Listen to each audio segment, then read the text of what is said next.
Outro problema inconveniente do Concílio Vaticano II foi não condenar o comunismo. Né? Não condenar o comunismo faz parte dessa lógica. Dessa de lógica. Comunhão universal. Dessa lógica, exatamente. Porque eles universal. queriam dialogar com a Igreja Ortodoxa, a Igreja Ortodoxa não podia receber reprimendas. Eles acreditavam na conversão dos comunistas nessa dialética, né, de liberal socialismo. Quando você lê a 80ª Adveniens do Paulo VI, você tem essa maneira de falar, né? Se por capitalismo ou se por liberalismo nós entendemos aquela doutrina que prega a libertinagem e tal, isso está errado. Mas se por liberalismo se entenda o valor da liberdade, defesa da economia de mercado e tal, então nós não condenamos. Se por socialismo nós entendemos a coletivização dos meios de produção e o ateísmo e o materialismo dialético, então nós condenamos. Mas se por socialismo se entende a busca da justiça social, você não quer ficar, você quer ficar de bem com todo mundo. Você quer ficar de bem com todo mundo. Porque a igreja ao longo da... desculpa. Não. A igreja ao longo da história, ela sempre condena a heresia presente. Sim. Se apresenta um grande problema... E condenar a heresia não é condenar o sujeito, é um ato de caridade pelo próprio condenado. Você está muito errado, se você seguir nisso, você vai pro inferno. Quer mais caridade que essa? Eu adoraria que viesse. Se está errado, você muda, senão você vai pro inferno. É uma maravilha ouvir isso. Né? Exatamente. É a chance de você se converter.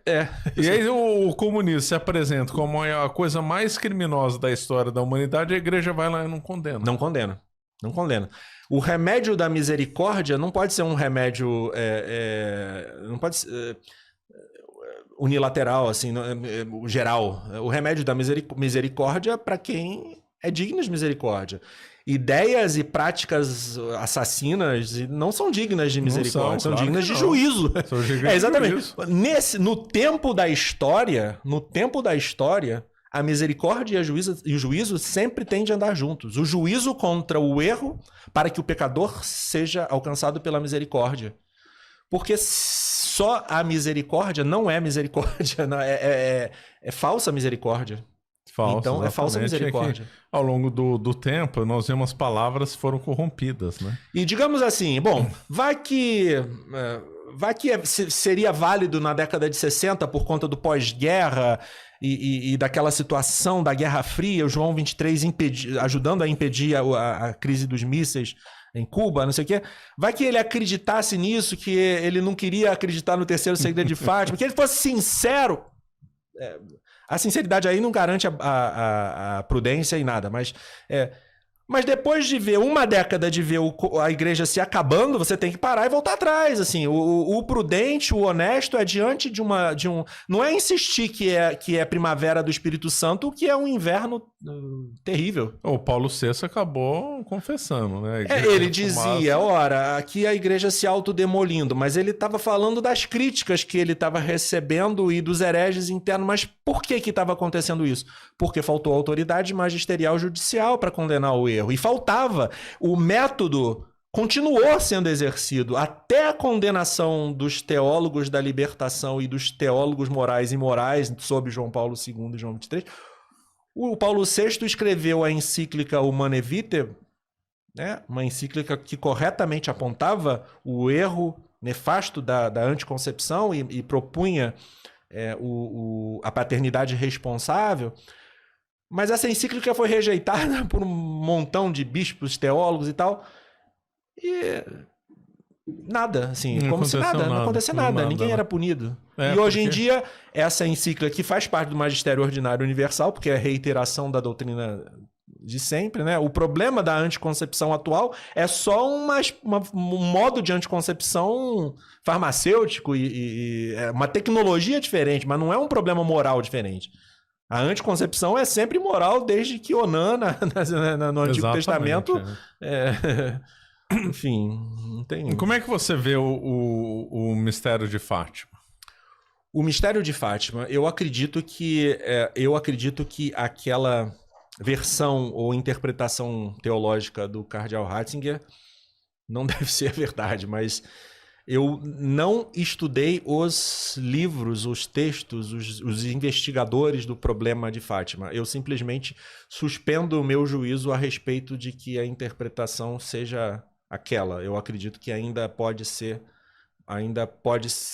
que esteja, que vá acontecer e que talvez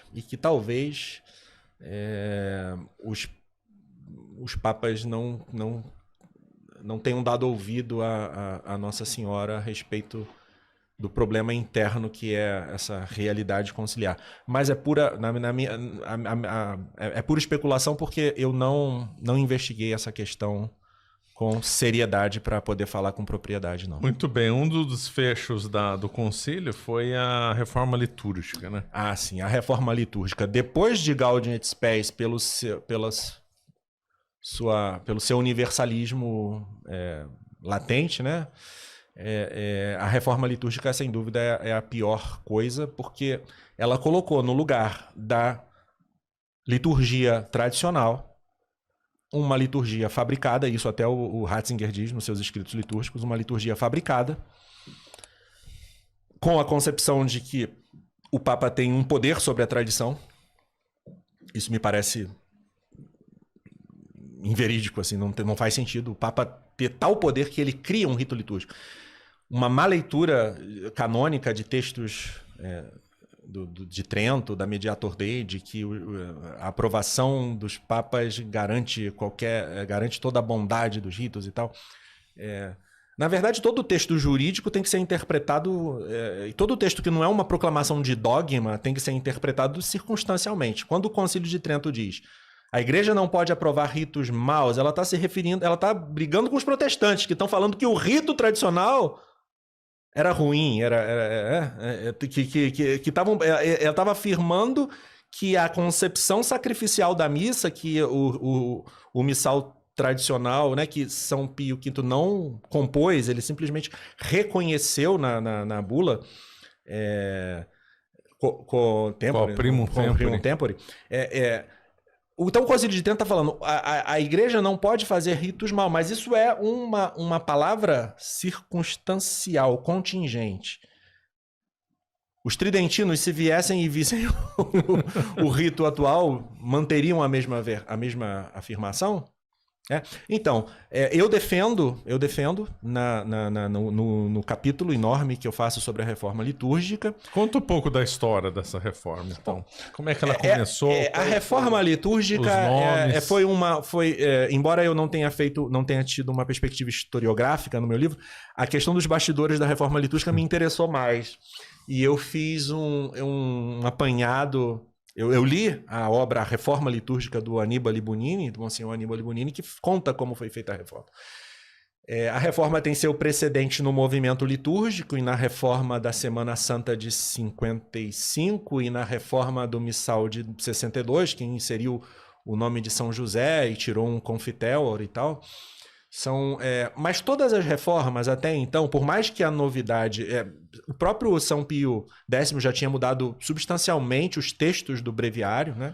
O Leão XIII também tinha mudado alguma coisa? Leão XIII inseriu a oração a São Miguel Arcanjo no final da liturgia. Os papas sempre puderam, mesmo depois daquela afirmação forte de São Pio V na bula, sempre puderam fazer alterações pontuais e melhorias e acréscimos e retiradas, mas nunca pensaram em mudar a estrutura ritual, a estrutura da cerimônia. Nunca pensaram em tirar o ofertório sacrificial. O ofertório sacrificial sempre foi entendido como parte integrante do rito, parte essencial do rito. O ofertório, a comunhão, o ofertório, o cânon e a comunhão. Isto é a missa. A liturgia, a chamada hoje liturgia da palavra, antigamente liturgia dos catecúmenos ou antemissa, é a parte preparatória, e o que vem depois dos ritos finais é o prólogo, né? Então, prólogo não, a conclusão, o pós-fácil. O centro da missa é o ofertório sacrificial no qual o sacerdote oferecia a hóstia pelos pecados dele e da Assembleia. Quer dizer, é a parte da igreja nunca foi a beracá judaica, nunca foi fazer uma ação de graças, nunca foi oferecer o pão e o vinho como elementos da natureza, sempre da criação e do trabalho humano. Infelizmente, isso se parece muito mais com o ofertório de Caim do que com o ofertório de Abel e da igreja. Bem observado. Né? Agora, o Buini fala... O que ele fala nesse livro dele? Os neoliturgos, eles são modernistas. Esses são... Não tem como salvá-los, não. Os neoliturgos, eles acreditavam que a missa... bom, o que eles diziam é que a missa tinha várias repetições. Por exemplo, que o ofertório era uma repetição do cânon. Que o ofertório, esse sacrificial, expiatório, né, propiciatório, era uma repetição do cânon. Que a oferta de Cristo já é o cânon, então não precisa o ofertório duplicável. Ora, isso é uma mente tacanha. Na verdade, o ofertório, a antecipação do ofertório corresponde à antecipação de Quinta-feira Santa. Cristo, morto na Sexta-feira Santa, tinha que fazer a antecipação de sua oferta na quinta, né? E assim como a comunhão é a expressão da ressurreição, porque não se recebe Cristo morto, se recebe Cristo... Então, o tríduo pascual está condensado no ofertório, no cânon, ou oração eucarística, ou anáfora, como se diz no Oriente, e na comunhão, né? A paixão, a morte, o holocausto e a ressurreição. Você não oferece assim quando você está morto, a oferta é feita quando você está vivo ainda. E no caso, o ofertório tridentino tradicional é um ofertório no qual a oferta da igreja se une à oferta de Cristo. Então, o meio da igreja se unir ao sacrifício de Cristo é a intenção sacrificial expiatória, propiciatória.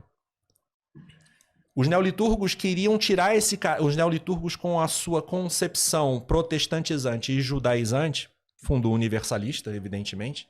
Evidentemente não, mas digamos assim, latente, né? Assim, eles queriam tirar essa concepção expiatória forte da missa, ou seja, queriam que o ofertório se parecesse com algo que sim fosse palatável para o protestantismo e para o judaísmo. Que elementos judaicos você vê na missa? A própria beracá, né? Eu te bendigo, Senhor, Deus do Universo. Deus do Universo nunca foi, nunca falamos Deus do Universo, né? Senhor dos Exércitos, Senhor das dos hostes, Exércitos, exatamente. Né? Deus do Universo, eu acho que é uma expressão da cabalística, né? Assim, talmúdica, sei lá, não é uma expressão bíblica. Esse elemento é fazer da oferta da humanidade como se fosse a oferta de Cristo. Se nós lermos o discurso que Paulo VI fez na ONU em outubro, ou novembro, ou dezembro, um pouco antes de encerrar. Ele falou é o homem que se faz Deus, Deus que se faz homem. Isso é o discurso final. Esse é o discurso final. O discurso final é muito ruim, mas o discurso que ele fez na ONU e que ninguém conhece direito é pior ainda. Fala um pouco dele, então. Porque, você me permite ler no texto? Porque eu não vou saber decor. Deixa eu achar aqui.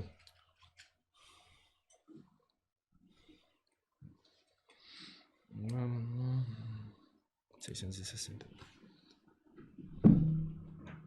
Eu vou ler aqui para não falar sem propriedade.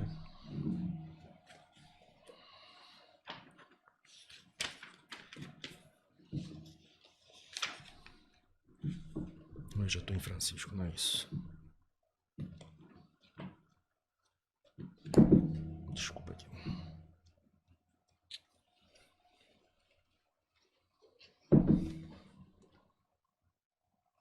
Eita ferro, não tô achando. Mas eles foram em datas diferentes? Foram em datas diferentes. O discurso de Paulo VI à ONU é uma ode à humanidade. A consciência humana, divina e tal. É algo assim muito triste. Muito triste mesmo, que eu quero localizar aqui para poder... Que o que ficou mais famoso foi aquele outro, né? Que sim, eu falo dos dois. Que também é absurdo também. Sim, né? sim, eu falo dos dois. Eu vou ler aqui para não...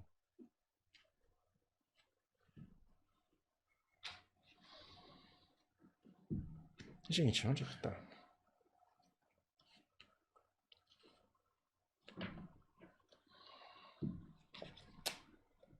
É no final mesmo. Bom, no discurso de encerramento do concílio, Paulo VI disse: o humanismo laico, esse é o discurso final, né? O humanismo laico e profano apareceu finalmente em toda a sua terrível estatura. Por assim dizer, desafiou o concílio. Perdão, obrigado. Desafiou o concílio para a luta. A religião, que é o culto de Deus que quis ser homem, e a religião, porque o é, que é o culto do homem que quer Deus, que quer ser Deus, encontraram-se. O que aconteceu? Combate, luta, anátema, tudo isto poderia ter se dado, mas não se deu. Aquela antiga história do bom samaritano foi exemplo e norma segundo os quais se orientou o nosso concílio. Pular aqui um pouquinho. Vós humanistas do nosso tempo, que negais as verdades transcendentes, dai ao concílio ao menos este louvor e reconhecei este nosso humanismo novo. Também nós, e nós mais do que ninguém, somos cultores do homem.